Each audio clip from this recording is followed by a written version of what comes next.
This is my season of discontent. The snow never stops falling, and the wind never stops blowing. But right now I'm inside watching it all from my dorm room window. I've sat at this window for too long watching the world around me perish. Every year the leaves turn and fall, the grass and flowers die, and the world is left in a state I can only describe as bleak. Then after the world has survived through the cold and the darkness, spring arrives and hope returns. Every year this happens, and I have lived through it until now.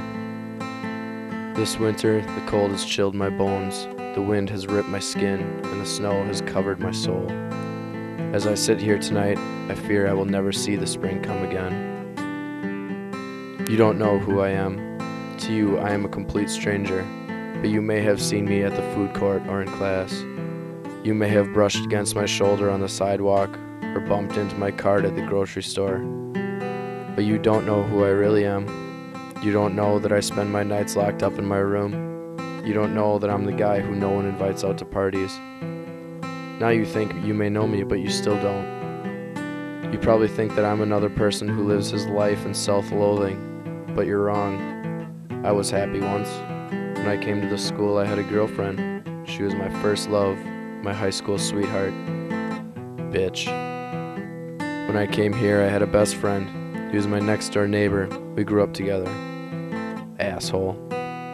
When I came to this school, I had a life. Now they're living it together without me. So I sit here tonight in this dark and lonely room with only the world outside my window to keep me company. I can hear the window rattling as I write this letter to you. You may ask why I'm writing this to you of all people, but the answer is simple. There is no one else. So now that you have a notion of who I am, I have one question for you to ask yourself. If I had told you, stranger, everything I have just told you, but to your face, would you have listened? The wind is blowing hard against the windows tonight. How can anyone tolerate this blistering cold? It creeps in through every window and under every door. It is inescapable.